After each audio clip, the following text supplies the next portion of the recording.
di kalimat-kalimatnya ada namanya, tapi di sini nggak ada, berarti nggak benar juga gitu.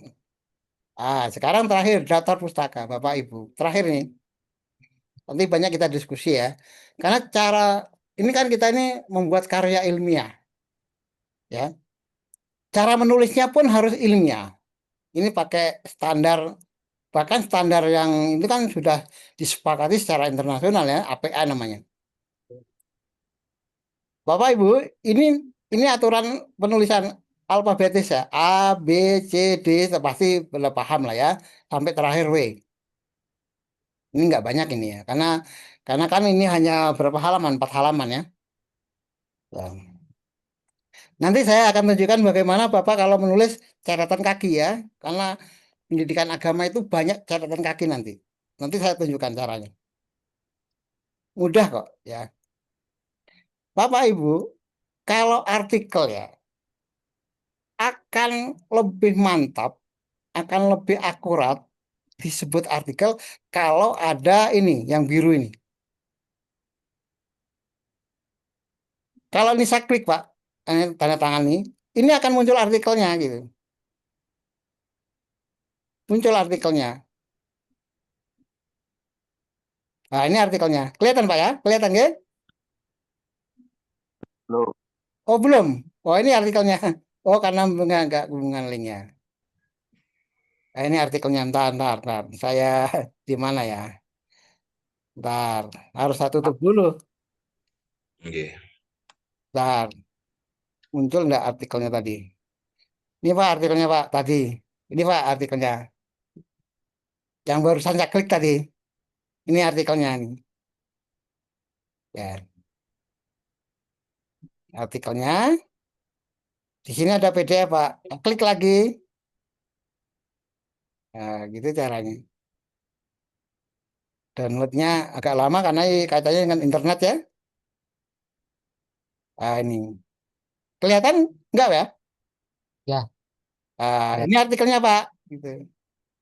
Yang dikarang oleh tadi itu ini. Jadi begitu. Artinya apa? Saya saya kembali lagi supaya kita lebih jelas.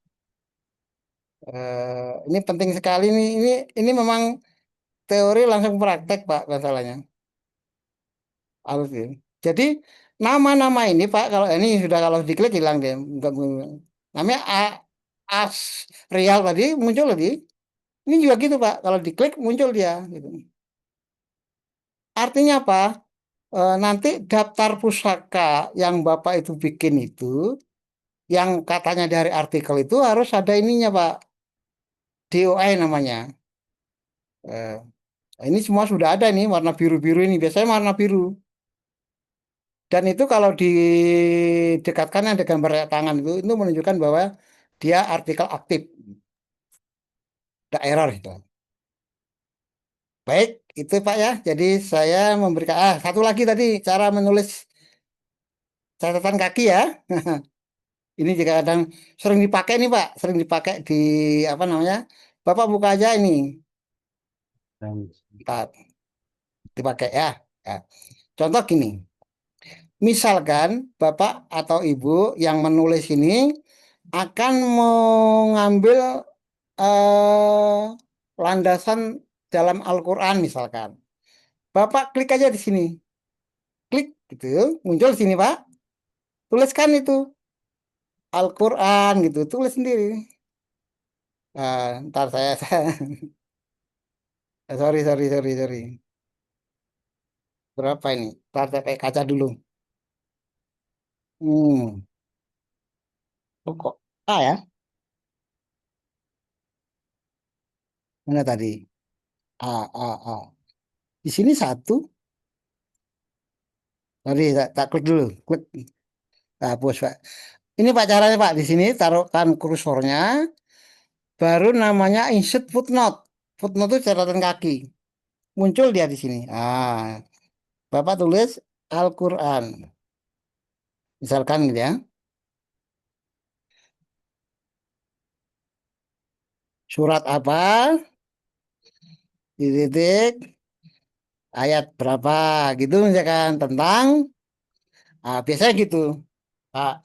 Di bawah ini nulisnya Pak, namanya catatan kaki. Ini kita kecilkan ini jadi 10 ya gitu. Catatan kaki yang kecil tulisannya di sini. Apa tujuannya Pak? Catatan kaki itu untuk memperjelas atau menerangkan apa yang dikutip biasanya itu. Kalau saya perhatikan apa tesis, apa itu skripsi dari UIN itu ya, itu banyak menggunakan catatan kaki, banyak menggunakan footnote. Jadi Bapak harus buat ini otomatis Pak ini caranya. Misalkan yang kedua taruh sini Pak, sini taruh lagi yang kedua ya.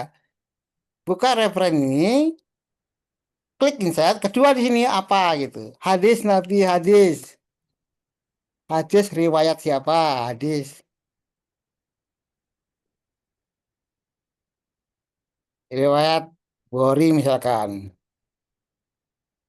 Ya, nomor berapa gitu kan? Tinggal Bapak yang tahu lah menjelaskan itu, nggih. Dibuat untuk menjelaskan hadis tadi. Kepemimpinan transformasional itu ada loh di dalam hadis bahwa pemimpin itu harus banyak melakukan perubahan gitu barangkali kan gitu. Dijelaskanlah di sini karena tidak perlu banyak menjelaskan di paragraf, tapi dijelaskan di catatan kaki. Itulah Bapak dan Ibu sampai saya praktekkan cara membuatnya, tapi kami menggunakan contoh ini contoh ya, mudah-mudahan bisa membantu menambah pemahaman kita eh, dalam menulis tesis ya. Saya kira itu penjelasan saya. Saya mau tanya dulu, ada nama Dimas ini siapa ya? Dimas ini siapa ya? Dimas Sohibul. Mahasiswa baru, Pak. Oh, masih baru ya. Karena namanya nggak ada di daftar ya. Nggih. Ya, ya, nanti saya tulis, saya laporkan ke ini. Jadi yang hadir ini adalah 6 ya, gitu. Pak Ali, Pak Sali, Pak Ali, Pak Sali, Pak Baitullah, Bu Dahlia, Pak Eko, dan Pak Dimas ya, gitu. Bapak Ibu, itu pembahasan kita tentang kajian pustaka. Kalau bahasa yang secara umum kajian literasi boleh juga, karena semua itu kan kaitannya kan teori, baik buku maupun dari ini, dari apa namanya, dari artikel. Monggo kita diskusikan waktunya mungkin 10 menit lagi ya, karena sudah eh, jam sekian. Saya mau bertanya, Pak. Monggo Pak Bu Dahlia, monggo silakan. Ini terkait judul, Pak. Tadi Bapak sampaikan untuk pembuatan judul tesis kan minimal 3 variabel, Pak ya. Yang Ya. mau saya tanyakan dari 3 variabel ini, apakah 3 variabel independen dan satu dependen seperti contoh Bapak tadi, ataukah boleh minimal 3 variabel itu dari gabungan keduanya, Pak? Itu Ya. pertanyaan nomor 1. Pertanyaan nomor 2, untuk footnote dari ayat Al-Quran atau hadis, apa juga ditulis Pak daftar pustakanya, misal Al-Quran tahun sekian dari Kemenak RI gitu Pak. Itu saja pertanyaannya, terima kasih Pak. Oke. Judul dulu ya Bu ya. Judul untuk kuantitatif itu memang agak jelas ya. Di judul kuantitatif itu biasanya diperlihatkan pada variabel. Tadi yang saya contohkan tadi kan ada 3X, 1Y. Apakah boleh 2X, 2Y? Boleh aja, Bu. Kalau Boleh, Pak, ya. misalkan Y-nya itu, tadi kan Y-nya tentang hasil belajar. Kalau Y-nya misalkan ada sikapnya dan hasilnya, itu boleh aja. Contoh, pengaruh apa namanya, metode pembelajaran dan motivasi terhadap apa namanya itu kedisiplinan dan prestasi, itu boleh aja. Berarti Y-nya 2, X-nya 2. Nanti bagaimana bentuknya? itu dibuat kayak tanda panah itulah menyatakan hubungan, Pak. Kalau Ibu mengatakan bahwa ini hanya diduga pengaruhnya terhadap ini, X1 pengaruhnya terhadap Y1, cuma tadi kan nih, X1, X2, Y1, Y2, Bu. Gitu. X1 terhadap Y1, X1 terhadap Y2 gitu, X2 ke Y1, X2 ke Y2 gitu. Jadi ada 4 ya. Itu nanti. Nah, bagaimana nanti untuk ujinya? Ini kita bicara kuantitatif ya, bukan kualitatif ya, kuantitatif. Bagaimana ujinya?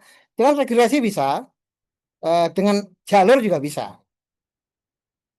Ya Bu ya, itu jadi boleh, tidak harus satu, tidak harus satu. Biasanya kalau kalau Y-nya lebih dari satu itu jalur dipakai. Kalau regresi itu biasanya Y-nya hanya satu. Maka tadi kan ada cara model model regresi, ada model jalur namanya gitu loh. Kalau Ibu menggunakan 2X, 2Y, berarti pakai jalur, Bu. Gitu aja, ya. Pakai jalur dia ngujinya, bukan regresi lagi gitu. Karena regresi itu hubungan satu-satu aja gitu. Kalau hubungan bersama-sama itu kan bersama-sama tadi terhadap satu Y gitu. Kalau ini kan Y-nya 2. Apakah boleh? Pertanyaannya boleh, ya Bu ya. Ya. Yang kedua, ada Bapak catatan kaki sudah dikutip di situ. Apakah termasuk pustaka? Bisa juga Al-Quran surat apa disebutkan di daftar pustaka bisa. Supaya apa yang dibuat di halaman-halaman depan di penjelasan paragraf itu juga muncul di pustakanya. Karena kenyataannya kan bahwa ayat Al-Quran itu ada sebagai apa landasan teori, apa kajian gitu. Itu sebagai buktinya harus ditulis di daftar pustaka. Tulis saja Al-Quran surat apa, ini tentang apa gitu aja. Cuman diperjelas saja lagi sedikit. Kalau Al-Quran itu kan bukan sitasi kayak ini Bu ya, bukan sitasi kayak artikel, bukan. Kayak undang-undang tadi, kayak model peraturan pemerintah nomor ini gitu-gitu aja tulisnya. Ini beda nulisnya, ya. Tidak ada namanya dia Al-Quran gitu aja gitu. Bukan ada nama siapa penulis Al-Quran, nggak ada gitu. Tidak perlu ada penulisnya Al-Quran itu, karena memang Al-Quran itu ya Al-Quran gitu.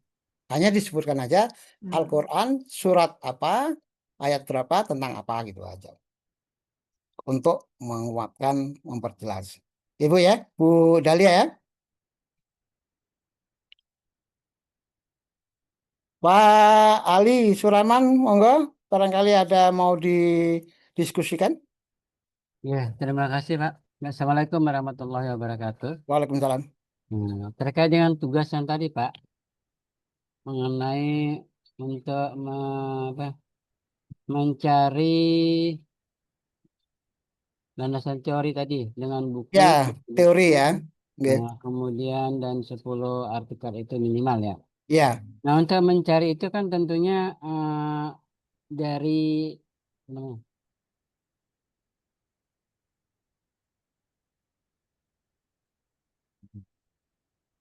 dari judul Pak ya, ya, dari judul itu. Nah, eh, sebelum melakukan observasi dan wawancara itu, apakah judul harus dibuat dulu gitu Pak?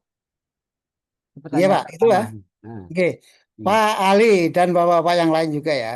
Eh, itu kan sudah ada di pikiran kita dulu. Saya akan meneliti tentang ini, walaupun judulnya belum muncul, hmm. tapi masalah yang Variabel-variabelnya. akan diteliti udah tahu Pak Ali, gitu Pak Ali. Hmm. Oh, masalah apa saja? Satu mungkin kedisiplinan siswa, gitu kan. Walaupun belum berbentuk judul, Pak. Walaupun belum. Hmm. Yang kedua, motivasi siswa. Oh, saya cari ini sumbernya dulu, kan gitu, Pak. Meskipun Hmm. belum berbentuk judul. Bapak kan, apakah judul tentukan dulu? Tidak harus. Tapi yang Hmm. akan diteliti itu harus ditentukan dulu. Variabelnya apa saja gitu. Apakah itu kaitan belajar siswa atau berkaitan dengan apa ya? pelaksanaan ibadah barangkali gitu kan. Apa sekarang itu kan ada moderasi agama barangkali begitu, sikap moderasi beragama barangkali itu kan Bapak bisa cari bagaimana sih sikap moderasi agama, keagamaan atau kaitan toleransi di sekolah ini misalkan. Itu kan Bapak tanya-tanya, tapi sudah dipikiran, oh saya akan teliti. Tentukan dulu deh itu. Variabel pasti harus tentukan dulu, meskipun judulnya belum jadi. Itu Pak. Tapi sudah bayangkan lah Pak, bayangkanlah judulnya itu. Jangan sampai nanti eh, gagal nanti begitu. Oh ini kok sudah dapat teori, sudah dapat artikel banyak, tiba-tiba gagal kan juga membuang waktu Pak. Jadi usahakan sudah mantap lah itu. Tuh. Tentu Bapak Ibu caranya dengan berdiskusi, dengan observasi lapangan itu akan ketemu lah gitu, masalah-masalah itu. Jadi yang kita cari itu variabel itu ya masalah Pak. Masalah yang akan diteliti. Nggih. Nggih Pak Ali. Iya Pak, sementara dulu terima kasih Pak. Oke, sekarang Pak Sali coba, monggo Pak Sali, barangkali ada yang didiskusikan kaitan dengan kajian teori dan itu Pak. Masih di mute kan Pak? Mute-nya Pak Sali.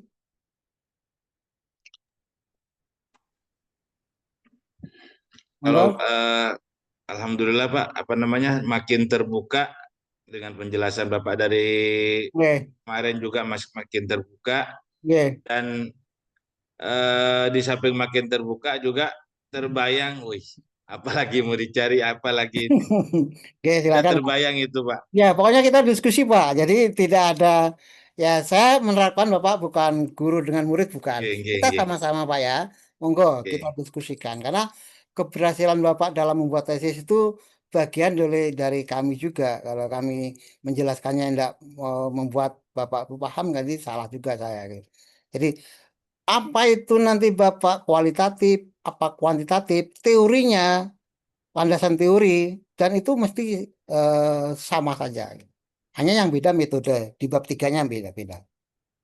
Oke, Ini Pak. ini Pak, apa namanya, mohon ini, mohon apa namanya,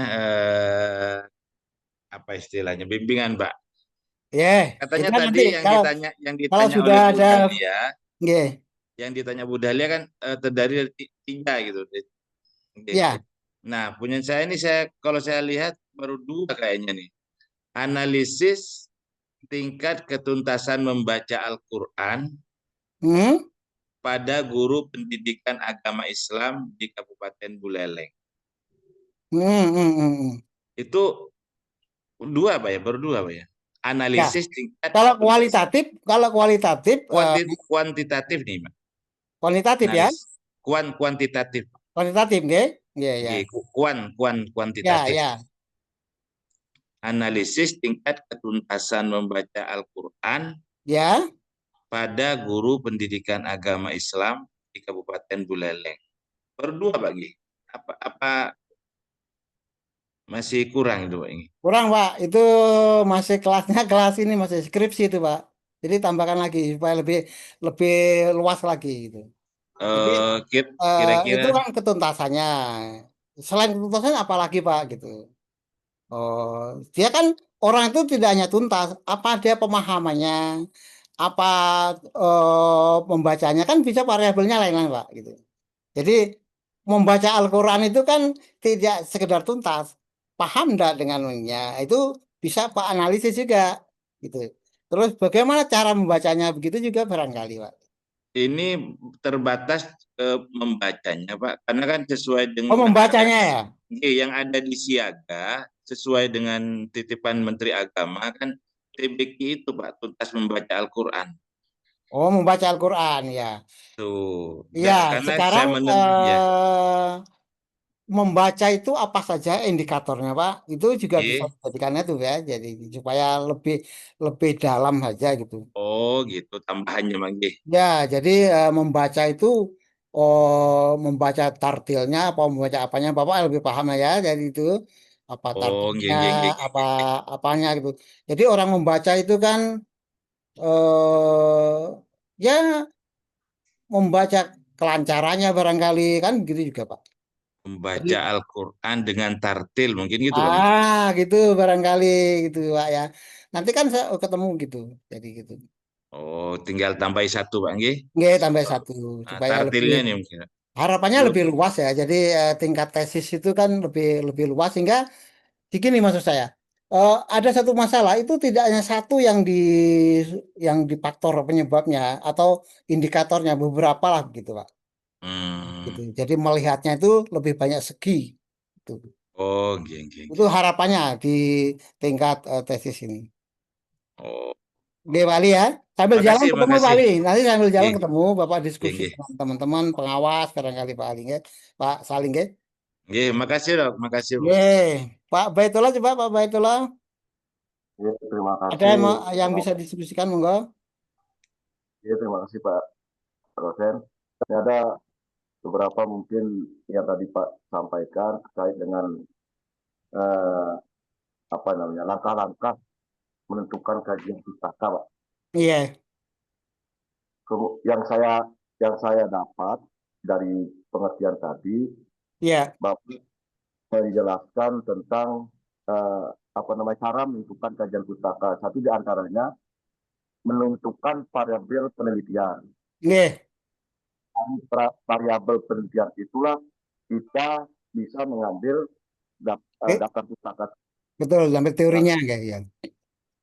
kemudian yang saya tanyakan dari apa namanya daftar pustaka yang kita ambil atau kita apa namanya cantumkan di kajian pustaka itu apa perlu juga narasi atau kesimpulan dari peneliti gitu, Pak. Terima kasih itu aja mungkin, Pak. Iya.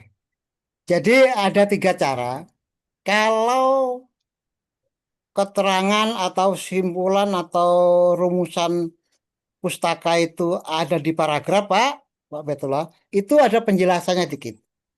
Tapi kalau yang muncul di daftar pustaka yang terakhir, Pak, yang terakhir tadi, itu hanya judulnya saja. Judul, tahun, penulisnya kapan gitu aja. Jadi berbeda. Maka ada tiga cara mengutip itu.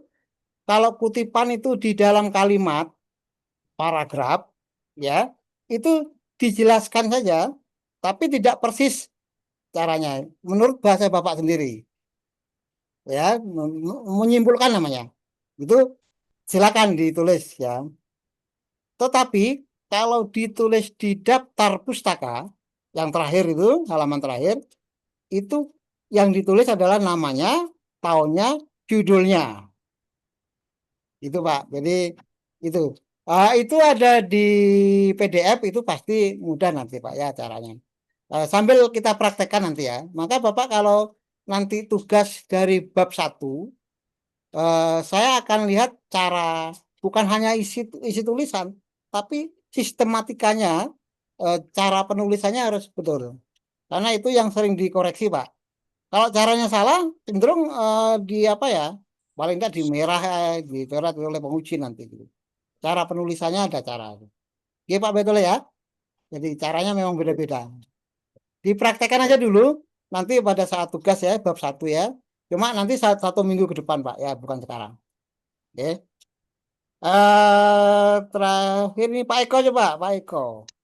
Oke, Pak Dokter. Enggak. Oke. Terima kasih kesempatannya. Jadi Oke. saya langsung saja, saya senada sama Pak Sali tadi, Pak Dokter, Oke. terkait judul. Jadi saya sudah ada gambaran judul kurang lebih seperti ini. Jadi analisis komprehensif pembelajaran di Banjar Dinas Kubu terhadap pembentukan karakter positif peserta didik.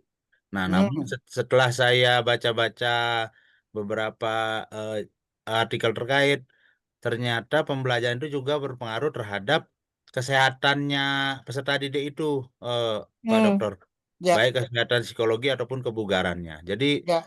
saya ingin merevisi judul kira-kira yang tepat gimana ya Pak Dokter, mohon petunjuknya. Eh, Bapak lanjutkan aja dan dampaknya terhadap kesehatan gitu. Oh, nggih, nggih. Berarti itu termasuk studi kasus ya, Dok, Pak Dokter? Kasus itu, kasus Nggih, ya. nggih. Jadi kasus. Jadi sudah ada dua variabel dan dampaknya terhadap apa lagi gitu. Oh, nggih, nggih, nggih. Nah, Nggih, gitu Pak makasih, ya. Dok. Ya. Jadi sudah tiga ya. Oke. Oke, terima kasih Pak Dok. Oke, ini ada satu ini Pak Dimas, coba saya ingin tahu Pak Dimas namanya ini ada nggak ini?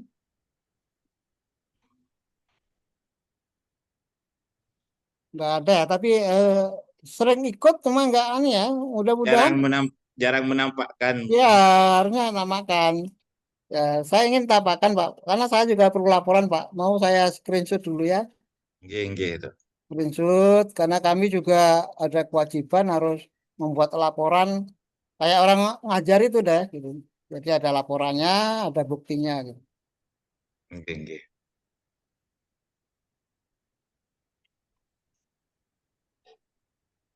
Jadi itu Bapak-Bapak ya. Jadi untuk pekan depan pertemuan kelima itu dengan tugas saja. Tidak ada penjelasan karena tinggal satu bab lagi namanya bab 3. Itu nanti pertemuan di bulan November barangkali sekali lagi. Habis itu sudah UAS. Nah, UASnya itu nanti Bapak dan Ibu hanya membuat draft proposal dari bab 1 dan bab 2 saja. Maka sekarang ini Bapak bikin bab 1 dulu. Nanti saya koreksi, saya tunjukkan kekurangannya, sama-sama perbaiki supaya sempurna gitu. Gitu. Jadi sehingga nanti dicicil gitu.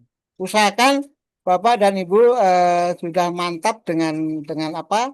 Dengan bab satunya, judulnya, variabelnya, sehingga kalau perubahan-perubahan dikit-dikit ini nggak masalah. Tapi kalau perubahan total, yang repot Bapak Ibu sendiri nanti. Yang repot ini. Karena waktu kita kan semester 1 sudah ada draft proposal, semester 2 ada seminar proposal, semester 3 ujian proposal, semester 4 ujian tesis gitu Pak. Jadi setiap semester ada. Jadi supaya Bapak nggak galang usahakan. Tapi tentu ada bimbingan-bimbingan nanti Pak ya. Baik, itu saja saya kira untuk pertemuan kali ini.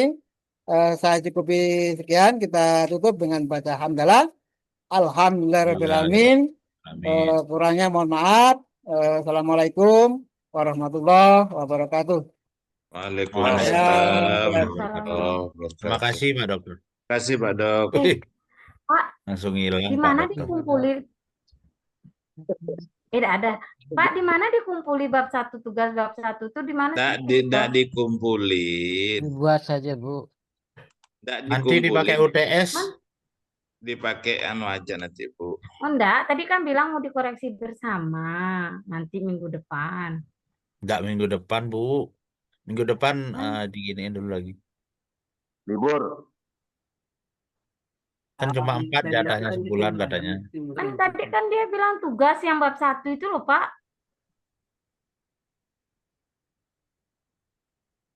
Belum Ibu, belum dikumpulin Ibu.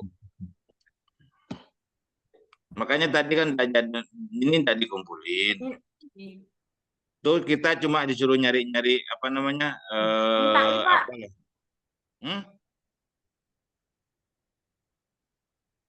Ini apa artikel-artikelnya. Ya. Pak, kau nanti mintain itunya Pak, materi hari ini itu loh Pak. Udah dapet ini no. Screenshot no. Enggak, Kak, kortinya suruh. Ya. Korti nanti yang file yang barusan apa materi barusan hari ini minta ke Pak itu. Pokok yang dari Pak ini penting kali banget. Apa namanya? Saya saya judulnya X-nya 2, Y-nya 2. Enggak apa-apa ya? Enggak apa-apa. Cepetan tamat kalau gitu biasanya. Enggak, Kak. Tadi kan sesuai dengan pertanyaan sampean Bu Dahlia, kan 3 komponen. Kok baru 2, baru X1, X2 aja. Kan 3. Makanya punya saya juga kalau baru 2 baru skripsi itu katanya. Kalau tesis harus lebih. Kan minimal 3 Pak Sali, minimal 3 berarti di atas 3. Saya tadi lagi 1 aja biar enggak terlalu ruwet. Ya, saya juga lagi 1 ya, selesai dah tuh. Ya, terlalu banyak ruwet. Nanti ujiannya juga banyak. Semangat. Ya dah. Aku live duluan ya. Oke Pak, saya juga Pak. Nggih. Ada Oke, pengajian, oke, Pak. Ada pengajian menyambut Hari Santri di Ranting. Assalamualaikum warahmatullahi wabarakatuh. Om.